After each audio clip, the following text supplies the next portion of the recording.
이번 유닛은 이제 고대 전쟁과 고대 신화 이야기입니다. 그래서 이제 이때는 많은 이제 나라들마다 전쟁들이 참 많이 일어납니다. 그리고 이때는 사실 이런 신화적인 요소들, 이런 신화적인 요소들이 이제 한 나라가 건국이 되면 그 나라를 이제 이끌기 위한 어떤 정신적인 어떤 지주 같은 것이 필요하는데, 근데 신화 같은 부분이 바로 그런 역할들을 하는 것이죠. 그래서 한 나라가 건국되어지는 어떤 당위성을 부여하는 이런 여러 가지 의미들이 있습니다. 그러니까 신화라는 부분은 좀 더 미화시켜야 되고, 더 이제 과장시켜야 되고, 더 이제 확대시켜야 되는 그런 요소들이 있습니다. 하지만 일정 부분은 또 어느 정도는 약간은 사실에 이제 근거한 부분도 있기 때문에 또 우리가 또 신화라는 내용이 또 중요한 내용이 될 수가 있다는 거예요. 왜냐하면 모든 나라들마다 대부분의 신화들을 다 갖고 있습니다.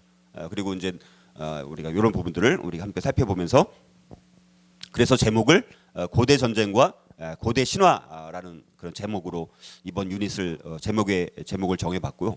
특별히 이제는 BC 1406년부터, 그러니까 이스라엘 백성들이 출애굽을 해서 가나안 땅에 들어가는 이 시점부터 해서 이제는 마지막 이제 이스라엘 통일 왕국, 이 사울 왕, 그다음에 다윗 왕, 솔로몬 왕까지 오늘 그런 내용을 우리가 다루게 됩니다. 자, 그래서 우리가 전체적으로 이제 성경의 큰 줄기의 역사를 이렇게 보게 되면, 우리가 이제 창조 시대를 이제 살펴봤었고요. 그다음에 이제 우리가 족장 시대, 그래서 아브람, 이삭, 야곱, 요셉 이런 내용까지 살펴봤었고, 그다음에 우리가 출애굽, 모세를 중심으로 출애굽하는 내용과 또 이 광야에서 40년간 버리는 이런 내용까지 우리가 살펴봤고, 이제 오늘은 우리가 이제 정복 시대를 이제 다루게 되어지고, 그다음에 사사 시대, 통일 왕국 시대, 이렇게 세 시대를 오늘 이제 다루게 되는 거예요. 그러니까 사실 굉장히 지금 상당히 많은 기간들 동안의 그 역사를 다루는 거예요. 그러니까 우리가 참 이 안에 얼마나 많은 사건과 인물들이 있었겠어요. 그런 것들을 뭐 다 살펴볼 수는 없지만 우리가 꼭 살펴봐야 될 내용들을 성경을 중심으로, 그리고 그 시대에 동시대에 어떤 사건들이 다른 역사 속에서는 있었는지 이런 것들을 우리가 이제 살펴보게 되는 것입니다. 그래서 오늘 이제 통일 왕국 시대까지 살펴보게 되어지고, 이제 다음에는 분열 왕국 시대 해가지고 포로 시대, 이제 포로 귀환 시대까지 이제 성경의 역사가 이제 일단 뼈대입니다. 그러니까 우리가 계속해서 이걸 살펴보는 것은 성경의 역사와 교회의 역사가 뼈대가 되는 거예요. 그래서 성경의 역사와 교회의 역사를 뼈대로 해서 그 동시대에 이 세상의 문화와 이제 문학과 예술과 정치, 경제, 사회 이런 데는 어떤 일들이 있었는지를 우리가 계속해서 이제 비교를 해보는 것이죠. 그러면서 이제 충돌하는 세계관, 제가 늘 말씀드린 것처럼 우리 하나님의 백성들이 추구하는 가치관과 세상 사람들이 추구하는 가치관은 계속 다른 부분들, 충돌할 수밖에 없다는 거죠. 충돌하지 않으면 이상한 거예요. 그러니까 여러분들이 세상에 나가서 정말 이 사람들은 나랑 생각이 어쩌면 이렇게 다르냐?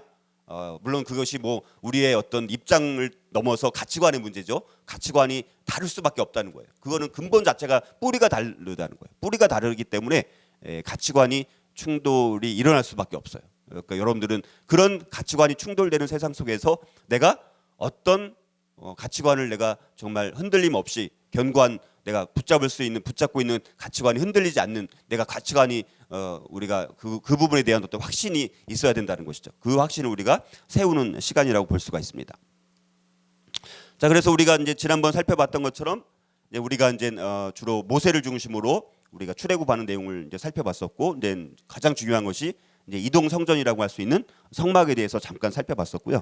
오늘은 이제 이 부분을 다루게 됩니다. 그래서 여호수아를 통해서 이제 가나안 땅을 정복하고, 또 땅을 정복하고 나서 그 다음에 땅을 분배하는, 그러나 이 땅 분배도 그냥 뭐 제비 뽑아서 했지만, 여러분들 제비 뽑는 것이 그냥 우연히 다 되는 것 같지만, 제비 뽑는 과정에서도 하나님의 뜻이 있고 하나님의 섭리가 있는 것을 우리가 이제 발견하게 됩니다. 그래서 조금 이따 말씀을 드리고, 그다음에 이제 여호수아 시대가 끝나고 나서 이제 사사들 시대가 됩니다.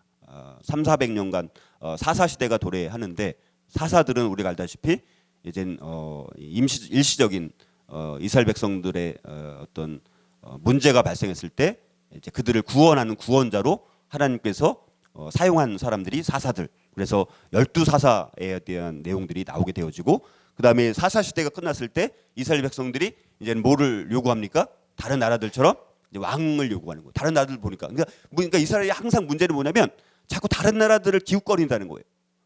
우리도 마찬가지예요. 자꾸 세상을 기웃거리다 보면 거기에 영향을 받게 되어 있습니다. 그러니까 자꾸 다른 나라들 보니까 왕들이 있으니까 뭔가 더 잘 통치가 되는 것 같고 더 잘 되는 것 같지만 그래서 왕을 요구해요. 그래서 뭐 하나님께서 그냥 마지못해서 들어주시긴 합니다. 그래서 이제 초대 왕이 사울 왕이 이제 등장하게 된 것이고 그다음에 이제 두 번째 왕 다윗 왕, 그다음에 세 번째 솔로몬 왕. 요 세 명의 왕정 시대가 이제는 이제 통일 왕국 시대.